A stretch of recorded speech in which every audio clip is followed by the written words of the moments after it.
Good afternoon, students. I'm here with the second part of pronoun. Here we will discuss the kinds of pronoun. We will continue the chapter with the kinds of pronoun. In the previous chapter, I've already discussed the first kind, that was personal pronoun. हमने discuss किया personal pronoun को. इसके पहले अभी मैं जो है pronoun का और जो 7 काइंड्स बचे हैं उसको डिस्कस करने जा रहा हूँ. यहाँ सेकंड काइंड आप यहाँ देख पा रहे हैं, ये पॉजेसिव प्रोनाउन है. पॉजेसिव प्रोनाउन, इस काइंड को समझने से पहले आप ये समझ लीजिए कि इस वर्ड पॉजेसिव का मतलब क्या होता है. The word possessive is made from the word possess. Possess एक वर्ब है जिसका मतलब होता है टू ओन और to show ownership for something, यानी किसी चीज़ को ओन करना, उसका मालिक बनना, उसको अपना बनाना, उसको बोलते हैं पोजेस करना. डेफिनेशन देख लेते हैं. A pronoun which is use to show possession or ownership is called a possessive pronoun. ऐसा प्रोनाउन जो कि पोजेशन शो करता है या ओनरशिप शो करता है उसको हम लोग बोलते हैं पॉजेसिव प्रोनाउन. अभी पॉजेसिव प्रोनाउन यहाँ नोट में हमने एक चीज़ लिख रखा है कि it also replaces the possessive adjective plus noun to avoid repeating information that is already clear. पिछले वीडियो में हमने डिस्कस किया कि प्रोनाउन का सबसे बड़ा एडवांटेज है कि ये रिपीटेशन को अवॉइड करता है, रिपीटेशन से बचाता है. हमने जो है इस वीडियो में आपको बताया कि पॉजेसिव एडजेक्टिव और पॉजेसिव प्रोनाउन ये दोनों थोड़ा कंफ्यूजिंग पार्ट होता है, इसलिए मैंने दोनों को एक साथ लेकर कोशिश किया कि कन्फ्यूजन को थोड़ा कम किया जाए, दूर किया जाए. जैसे सेंटेंस में आप लोग देख लीजिए, यहाँ पर जो है this pen is my pen not your pen. तो इस सेंटेंस में बताइए पेन कितनी बार आया है. 1 बार, 2 बार, 3 बार, 3 टाइम्स आया है. एडजेक्टिव का डेफिनेशन क्या है. Adjective is a word that describe a noun और प्रोनाउन और इट क्वालिफाइज अ नाउन और pronoun and it comes before a noun और प्रोनाउन. तो यहाँ माई और जो योर है ये प्रोनाउन नहीं है, समझना ही है हम लोगों को. ये प्रोनाउन नहीं, ये क्या है, ये एडजेक्टिव है, ये पॉजेसिव एडजेक्टिव है. ठीक है, तो ये प्रोनाउन नहीं है. तो हम लोग समझेंगे कि जब किसी पॉजेसिव वर्ड के बाद पॉजेसिव प्रोनाउन अगर है तो उसके बाद कोई नाउन नहीं आएगा. अगर कोई नाउन आता है तो फिर वो एडजेक्टिव होगा. ठीक है, जैसे पेन यहाँ पर नाउन है. नाउन के पहले माई और योर यूज़ किया गया, इसका मतलब ये पॉजेसिव प्रोनाउन नहीं है, ये पॉजेसिव एडजेक्टिव है. अब यहाँ क्वेश्चन है कि इसको पॉजेसिव प्रोनाउन में हम लोग कैसे लिखेंगे. तो इसी सेंटेंस को हमने यहाँ पर जो है लिखा है, यह देखिए, this pen is mine not yours. यहाँ पर पेन का रिपीटेशन को हमने जो है रिड्यूस कर दिया है. यहाँ 3 बार पेन रिपीट हुआ था, यहाँ पेन आपको एक ही बार दिख रहा है. तो ये जो वर्ड आपको दिख रहा है माइन एंड योर्स, इसके आगे पीछे कोई नाउन नहीं है. तो यही एक्चुअली में जो है ये है प्रोनाउन, पॉजेसिव प्रोनाउन. तो यही हमको समझना है कि पॉजेसिव एडजेक्टिव और पॉजेसिव प्रोनाउन में क्या डिफरेंस है, ये आप देख लीजिए. तो यही डिफरेंस है. तो यहाँ पर ये माइन और योर जो है, योर्स, ये पॉजेसिव प्रोनाउन है. ठीक है, हमने यहाँ एक लिस्ट आपको दिया हुआ है, ये लिस्ट आप देख लीजिए. ये लिस्ट को समझने की ज़रूरत है. जैसे सब्जेक्ट हमें दिया है आई, ही, सी, इट, वी, यू और दे. इसका पॉजेसिव एडजेक्टिव क्या होगा. आई का माई, ही का हिज, सी का हर, इट का इट्स, वी का आवर, यू का योर्स और दे का देयर. अब इसी का पॉजेसिव प्रोनाउन क्या होगा. माई का माइन, आई का माइन हो जाएगा, ही का हीज हो जाएगा, सी का हर्स हो जाएगा, इट का इट्स हो जाएगा. कुछ मैच कर रहे हैं लेकिन उसको ध्यान में रखना पड़ेगा. We ours, yours and they का यहाँ पर देखिए देयर्स है. ठीक है, तो ये था possessive pronoun. I hope you understood. अगर आपको कोई प्रॉब्लम है तो आप कमेंट बॉक्स में कमेंट कर सकते हैं, आपको फिर से बताया जाएगा. नेक्स्ट हम लोग बढ़ते हैं रिफ्लेक्सिव प्रोनाउन में, जो थर्ड काइंड है. रिफ्लेक्सिव प्रोनाउन, रिफ्लेक्सिव जो वर्ड है रिफ्लेक्स से बना है. रिफ्लेक्स एक्शन हम लोग साइंस में पढ़े होंगे, जैसे छींकना वगैरह जो है, लेकिन यहाँ उससे ऐसा कोई ताल्लुक नहीं है. मैं वर्ड को आपको समझाने का प्रयास कर रहा हूँ. रिफ्लेक्स का यहाँ डेफिनेशन हम लोग देख लेते हैं. It refers back to the subject of the sentences और क्लॉज. क्लॉज एक नया वर्ड है जो आपको हम इसके लिए अलग से वीडियो मैं आपको बना दूंगा। क्लॉज इतना समझ लीजिए कि सेंटेंस का एक पार्ट होता है, एक पूरा सेंटेंस नहीं होता, it is a part of a sentence. It can be dependent और इंडिपेंडेंट। इतना आप अभी समझ सकते हैं क्लॉज के बारे में, ठीक है। तो रिफ्लेक्सिव प्रोनाउन क्या refers back to the subject of the sentence और क्लॉज। अब यहाँ यूज़ कहाँ करते हैं, we use reflexive pronoun to show the same person और थिंग। यानी रिफ्लेक्सिव प्रोनाउन जो है सब्जेक्ट से ही कुछ बनता है, सब्जेक्ट से जो हम लोग इसको कुछ बनाते हैं, ठीक है।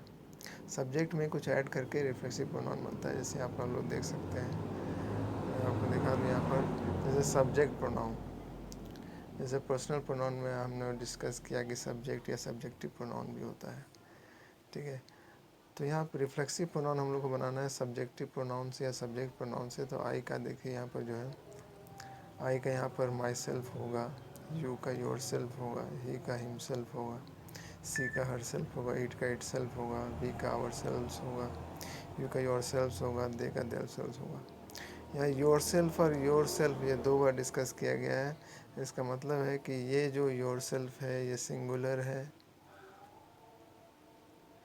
और ये जो योर सेल्फ है ये है प्लूरल, ठीक है।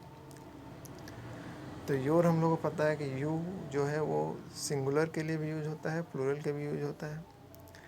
लेकिन यू का अगर हम रिफ्लेक्सिव प्रोनाउन बनाएंगे तो सिंगुलर के लिए अलग बनेगा, प्लूरल के लिए अलग बनेगा। ये डिपेंड करता है कैसे हम उसको यूज़ करते हैं, ठीक है। नेक्स्ट हम बढ़ते हैं डेमोस्ट्रेटिव प्रोनाउन की ओर। डेमोस्ट्रेटिव जो वर्ड है वो डेमोस्ट्रेट से बना है। डेमोस्ट्रेट का मतलब होता है टू एग्जिबिट और या टू शो या टू डिस्प्ले या टू इंडिकेट, ठीक है। तो डेमोस्ट्रेटिव प्रोनाउन में क्या पढ़ेंगे कि it is use to show, it is use to show और इंडिकेट द थिंग्स और थिंग, पर्सन और पर्सनस, नियर और फार अवे। तो ये जो डेमोस्ट्रेटिव प्रोनाउन है यूज़ किया है, इसमें दो वर्ड यूज होता है, दिस और दैट। आप देख सकते हैं दिस और दैट। दिस का प्लूरल हो जाएगा दिस और दैट का प्लूरल होगा दोज। तो ये चार वर्ड ये हम लोग इसमें यूज़ करते हैं डेमोस्ट्रेटिव प्रोनाउन में, जिसमें चीज़ों को अगर सामने है तो दिस इज़ माई पेन। अगर पेन सामने है, जैसे हमारे हाथ में एक पेन है तो दिस इज़ माई पेन। अगर पेन थोड़ा दूर में कहीं रखा हुआ है तो हम बता सकते हैं दैट इज़ माई पेन, ठीक है। This is my book. अगर बुक हमारे पास है तो दिस इज़ माई बुक।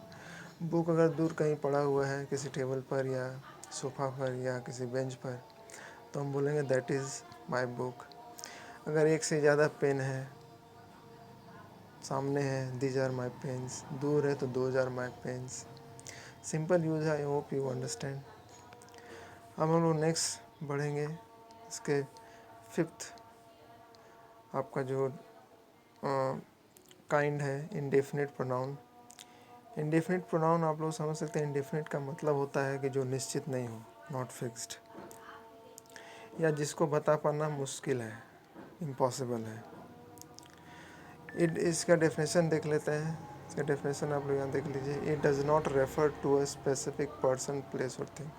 ये किसी डेफिनेट पर्सन, प्लेस और थिंग को जो है रेफ़र नहीं करता है। यहाँ पे जो भी चीज़ होंगे सब अनुमान का आधार पर होंगे, स्पेकुलेशन का आधार पर होंगे, ठीक है। अब इसको समझने के लिए हमने एक टेबल बना के दिया है आपको, ठीक है। तो हम लोग जो है किस तरह से इंडेफिनिट प्रोनाउन को हम बनाएंगे, इसके लिए हमने यहाँ पर कुछ वर्ड्स लिख दिए, जैसे कि सम है, एनी है, नो है, एवरी है, ताकि आपको आसानी हो। एक टेबल में आपको सारे जो इंडेफिनिट प्रोनाउंस है वो आपको मिल जाएंगे, ठीक है, ताकि आपको समझने में आसानी हो। और ये जितने सारे वर्ड हैं यहाँ पर जो इस टेबल में दिख रहे हैं ये सारे सिंगुलर हैं, और ये जो दिख रहा है आपको अलग से ये सारे प्लूरल फॉर्म में यूज़ होते हैं, ठीक है। तो किस तरह से ये बनते हैं मैं आपको बता दें। वैसे सम से जो है पीपल अगर है तो पीपल के लिए आपका ये बनेगा समवन, समबडी। एनी से एनीवन, एनीबडी। नो से नो वन, नोबडी। एवरी से एवरीवन, एवरीबडी। अगर कोई थिंग है आपका, यानी नॉन लिविंग थिंग है, ठीक है, तो इसमें जो है आपको यहाँ पर बनेगा थिंग के लिए हम लोग जैसे समथिंग है, एनीथिंग है, नथिंग है, एवरीथिंग है। अगर प्लेस के बारे में आप लोग देखें तो प्लेस में आपका जैसे समवेयर, एनीवेयर, नोवेयर, एवरीवेयर, यानी ये सारी जो चीज़ें, यहाँ पर एक चीज़ आप ये देख लीजिए कि दिस ऑल प्रोनाउंस, ये दिस ऑल मतलब ये इसका हम बात कर रहे हैं। These all pronouns are used as singular. ये जितने भी सारे चीज़ है ये सारे सिंगुलर में यूज होते हैं, ठीक है। प्लूरल के लिए हमने अलग से आपको दे रखा है। प्लूरल के लिए ये जो है प्लूरल में आपका यूज़ होगा, जैसे बोथ है, फ्यू है, मैनी है, अदर्स है, सेवरल है। तो ये सारे जो है प्लूरल में यूज होते हैं। आगे हम लोग बढ़ते हैं, देखते हैं reflexive pronoun, relative pronoun. Relative का मतलब होता है रिलेशन, रिलेट करना, किसी का रिलेशन बताना। देखिए रिलेटिव प्रोनाउन, इंट्रोगेटिव प्रोनाउन, इसके बाद इंट्रोगेटिव प्रोनाउन आएगा जो हम लोग डिस्कस करेंगे। इसमें वही सारे वर्ड्स यूज होंगे जो इंट्रोगेटिव में होंगे, लेकिन सबसे पहले रिलेटिव में समझ लेते हैं। रिलेटिव में भी हम लोग WH वर्ड्स का यूज करते हैं, लेकिन उसका मतलब यहाँ क्वेश्चन पूछना नहीं होगा, ठीक है। यहाँ इसका मतलब होगा, जैसे एक वर्ड हम लोग यूज़ करते हैं इंग्लिश ग्रामर में, एंटीसीडेंट। एंटीसीडेंट मतलब होता है जो पहले यूज हो चुका है, ठीक है। जैसे यहाँ पर देखिए इसका डेफिनेशन हम लोग देख लेते हैं। It is use to relate or join two parts of a sentence using the words who, whom, whose, which and that. तो ये कुछ एग्जांपल है जो वर्ड्स हमने लिए हैं, और भी एग्जांपल्स हैं। जैसे यहाँ पर देख सकते हैं हम दिया है who, whom, whose, which and that are examples of relative pronoun. यहाँ पर एक एग्जांपल के थ्रू आप समझ सकते हैं कि he is the boy who help me yesterday, यानी कि ये हु जो है वो ही के लिए यूज़ किया गया है, ठीक है। तो ये दोनों को रिलेशन ये बता रहा है। तो यहाँ पर हु जो है वो रिलेटिव प्रोनाउन हो जाएगा, ठीक है। तो इस तरह से हम लोग जो है इसको यूज़ कर सकते हैं। यानी कि देख लीजिए ये सेंटेंस जो है मैंने जो पहले आपको डिस्कस किया है क्लॉज के बारे में जो बताया था, ये एक क्लॉज का एक डेफिनेशन है, क्लॉज का एक एग्जांपल है, ठीक है। जिसमें इस सेंटेंस का दो पार्ट है। एक पार्ट यहाँ पर देख लीजिए, एक पार्ट आपका ये है ही इज़ द बॉय, और दो पार्ट ये है हु हेल्प मी यस्टरडे। तो क्लॉज अगर हम पढ़ते हैं तो हम सेंटेंस को इस तरह से स्ट्रक्चर करके पढ़ते हैं ताकि हमको जो है ध्यान समझ में आए। क्योंकि क्लोज में दो तरह के दो सेंटेंस का पार्ट होता है, एक डिपेंडेंट होता है, एक इंडिपेंडेंट होता है, ठीक है।